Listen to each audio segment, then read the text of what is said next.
Mhm. All right, we're here looking at the rest of our drafters here for the Bloomburrow League Top 8 Megadraft. We just followed Zev G or Meep with his Selesnya draft, and we're going around the table here. And we were perhaps talking about Zach being in black Black. here. So it looks like that was correct, and he did get the hook up there in that Throne of Eldraine pack at the very least. So starting to look at the rares here. That makes sense. So he probably started off with the Cruel Claw here, but then went away from red, got the Murderous Rider.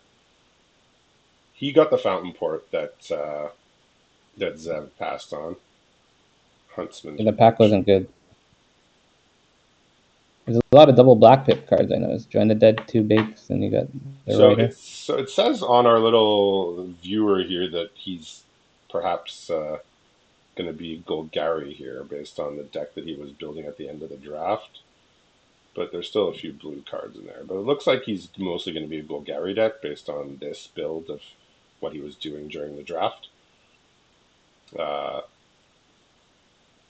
so Mm-hmm. we can operate on that assumption, even though he has a lot more blue. It looks like basically all of it ended up in the sideboard here, from what I can tell. So we'll operate under that assumption. And looking at that, he has some pretty good uncommons here, right? Like uh, Yeah. the Seething Tower was fine, but Honest Rudstein was a standout. Agatha's Champion, if you can make it work, was great. High Spine Wolverine obviously can't go wrong. Solid creatures here. Looks like the green. Looks like he may have gone into green slightly later in the draft, but perhaps ended up with enough playables. Might be splashing this Cruel Claw, but it's not an incredible splash, but still a good card. Huntsman's Redemption is okay. As far as removal, looks like he's got quite a few here. He's hooked up. Yeah, he's hooked Double up with the Big, removal. Join It the looks like, Dead. So I but love he will have to make sure. Murder Surprise. I love this effect. Yep. He will Okay. have to make sure he has enough black pips for these removal cards when he needs them. Yeah, so it looks like a bit of a late switch, but I mean he has a lot of blue, but like none of it is incredible. So like he must have seen like a couple of these gold cards and just starting speculating. Like his common creatures here, not are most of them are just okay. Like none of them are huge standouts, but they can get the job done and has some removal to back it up. So that is Zach onto Thomas B. So one of our league rookies here. Looks like a Gruul deck, which does have a good track record, we'll say, in good track record in mega drafts. Yeah, so it looks like he's pretty firmly Gruul here based Then on maybe the pack. Yeah, it must be the pack two pick one. I which one? think you're Yeah, Roxanne. lagging. Oop, okay. Yeah. You can hear me okay, or It's like cutting out. I don't know if it's lagging or no? your stream seems to be a little laggy, but your voice is cutting. Oh, okay. Um, sorry about that. Well, it's recording. If you can hear me perfectly, that should be fine Yeah, and for the yeah, recording. so the recording. Let's Okay, do yeah. that. So some nice creatures here for his Gruul deck. I'm guessing just saw the Roxanne and just said let's just go in on it. Yeah, okay. Yeah, Creatures are common. a Hamlet lot of Glutton is nice. yeah. Gruel, they say it every time. Usually does okay in a mega draft. Yeah, you do want a bit more removal though than like Conduct Electricity, Curse of Werefox, Abrade. That's kind of it. So That little, dice has a high yeah, That dice had high upside, but hard. But I can't see it being at its best here. yeah. It doesn't have artifact. He doesn't have too many artifacts. Like he has a couple cards that make food. Like Roxanne will make an artifact. It's So fun that's with not going to the Roxanne. deck one. It's fun with Roxanne because it makes an artifact every turn. But Okay, yeah. yeah, and like also like the cash grabs are maybe not going to be at their absolute best here. Not too many squirrels, obviously. So like a collection of good cards that may be able to pull together here. Again, maybe could use a couple more removals, but you draft what comes to you. I'm just checking now. I don't see any removal here in his prospective sideboard. Probably started with his Beast Binder, but and ended up moving away. All right, so on to Frisky Hobbit, who I think is won 4 leagues or something silly like that. And looks like a Golgari deck here with some Village the Bog. powerful rares here. Probably splashing blue if I had to guess, since he has a Lockmere Serpent and a Lily Splash One of Mentor. the best. Has a green shell to start off his draft and an Adept. So one of these got passed, which is I'm sure he was very happy. No, there were two. There were two packs of that, Oh right. There was 2 packs of Bloomburrow, so maybe one but of they them could have got been packed passed anyway. in the last pack. It's But still possible. Pillage the Bog, great card. 2 taken by Nightmares, which is just a removal that scries if you control enchantment scry too. He got the Revenge of There's more. Ravens, consumed by greed. As many as Zach got. There are more double black pip removals that he picked up. So he has a Consuming bunch of Ashes and two removals tinted. here, and Wix Patrol, just like these 2-for-1 type creatures. Like even Necromage is like pretty nice.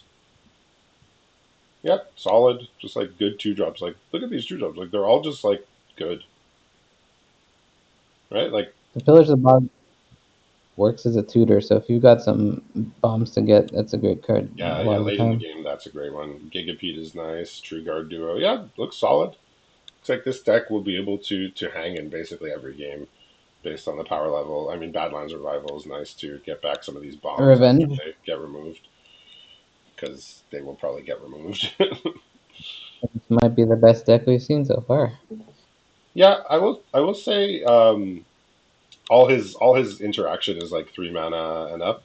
So um, Get yeah, I beat think I down. think he's going to be leaning heavy on his 2-drops to basically make sure he stays in the game to cast all his big stuff, but shouldn't be too much of a problem because his 2-drops are very rock solid. Right, so here's Keelan, and I believe is that who Meep is playing in the first round? I think so. Anyway, I will see if it's posted yet. It looks like Keelan's playing Zev, yeah. yeah, Sawyer versus Zach, Pan versus Thomas, and Miranda versus Daniel G. yeah. So another first time top eighter here. Went with the Boros deck. So let's see what is going on here. He's got Crackle with power. Was That's something to note. That is something that can be very unexpected. As far as rares, yeah, Valley Quest Caller, great card. Uh-oh. I see breaches. Who was it? Was Was it it was it breaches? was it Jordan that one? Yeah, Jordan. I Two think he had it twice. I don't see too many other pirates, so but I mean the card just works on its own. And Archon of the Wild Rose again, like Archon of the Wild Rose, Breaches, Eager Pillager, and Valley Quest Caller are all cards that when you surround them with what they're telling you to do, the card becomes insane. On their own, all these cards are still good. It does okay. So he does have some of the requisite creature types for Valley Quest Caller here, but didn't get too much help from the other sets for those. Archon of Here's a good Absolution, deal. Aggro earned 1 and 2 drops, so Crackle with power gets you low enough. You get Slingshot low enough Militia for is Crackle cool. power from time. Yeah, okay. Has some nice 2-drops here. Let's see the removal and interaction here. Scorching Shot is at a fling. Glass Casket. It's got some. Okay, Carrot Cake is nice. Not too much removal here. Like I was looking for a couple more burn spells, but Banishing Light and Cosmium Blast and Scorching Shot, Glass Casket. There's a few there, but I mean, I guess we could get an idea of what the curve might look like here. I'm seeing a lot of Okay, fairly good number yeah, 2 drops. yeah, nice looking curve here. This is important for the aggro deck. I would even say in 60 cards, like you want more than just this for your 2-drops. Like you want closer to like 10, 11, 12 almost sometimes. Like as far as like There's things to the play up to. there's a carrot cake. There's 3 1 Yeah, drops. yeah. Because like the and Hopeful Vigil as well. That's also a creature. Yeah, true. So there's Yeah, more than like it looks. these decks are very dependent on getting something in play on turn 2 that can attack on turn 3. Um, and games where they can't do that, it's going to be quite difficult. But games that they do have a good shot. All right, next is Sawyer, who looks to be. It just says red here, but I'm seeing Gruel here. I see a Gruff Triplets and a Calamity. So there's something. They actually don't. They don't combo with each other though, because Gruff Triplet says if it isn't a token. But I mean, both of those cards Yeah. are completely absurd game-winning Yeah. cards. Let's see what else he's got on here. All right, also got a Charming Scoundrel, so a nice rare there. He started with a Season of Loss, but went on either that or he hated it out of the last pack. But he's firmly in a Gruul deck here, so um, almost Two all praisers, creatures I here. saw. He's got almost almost no non-creatures. He's upwards of like 30 creatures or so. But I mean, that's what Gruul does, right? They play creatures. Good amount of card advantage stuff. Three Bunch of with three Pathmakers. Pathmakers. Appraiser gets another card, basically. I guess Yeah. Appraiser plus Calamity? That works, right? So I see. So there's a Season of Loss and a Down One Ambusher and a Vinereat Mentor in this pile right now. So I don't know if those are cards that are going to make the deck, but anyway, look. So Sawyer's track record says he knows how to build winning decks. So if those are the cards that are going to help him, he's gonna put them in if he thinks he can cast them. He's got a few fixers here, but could probably use a couple more. He's got a Rose Thorn and a Root Rider. But yeah, nice card again. Bunch of 2 drops. You know, this deck wants to attack. These 4 drops are just such value cards. Like these are the 4 drops that are going to make a difference in Gruul, especially when Yeah, you're you don't need just cards playing that in they your draw hand. a card when you have those. Although take Yeah, out trash also advise you. I will say I would probably like want like a couple Oh, I more did. combat tricks in this type of deck. Like this type of deck can really leverage combat tricks.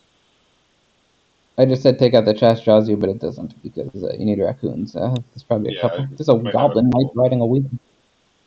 It's a goblin riding a weasel. Yes. All right.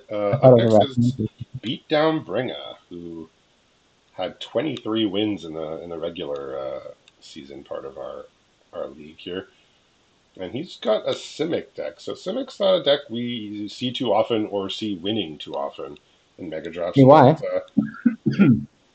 he's got some nice cards here. I'll say that much. Let's see. Got BP.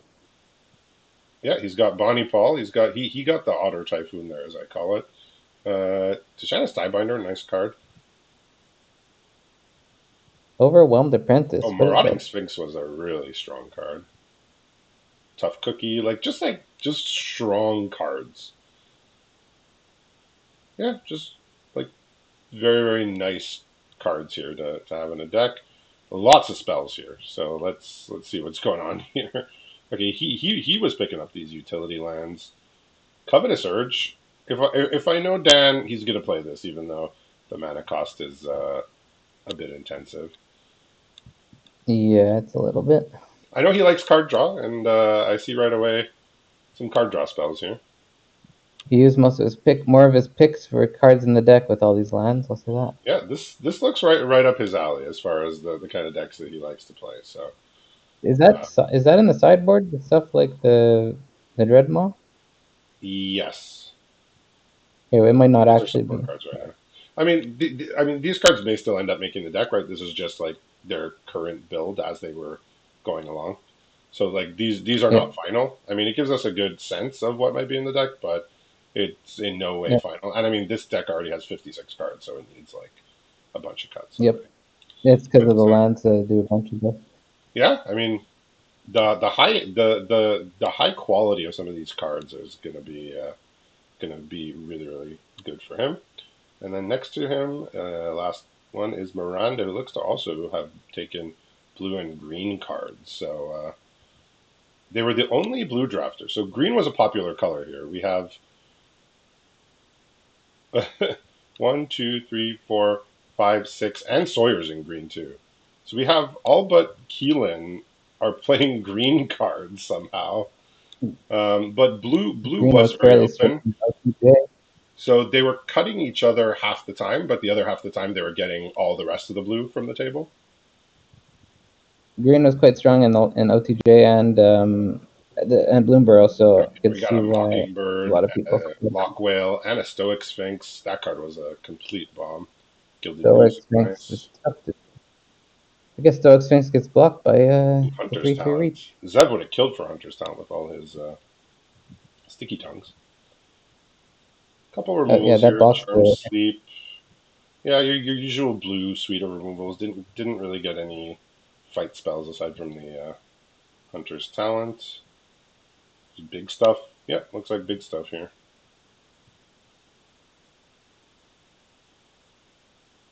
Yeah, decent big stuff. creatures. Yeah, I mean, the fact that the two blue drafters are right next to each other, and also everybody drafted green except Sawyer, I think it's just like a testament to just green being such a strong color lately in limited, like in the recent sets. Like I feel like Woe, OTJ, and Bloomburrow green was one of, if not the best colors. So it's not surprising people lean towards it rather than other colors. Yeah. All right, so these are our decks. We're going to be back in a little bit with round one.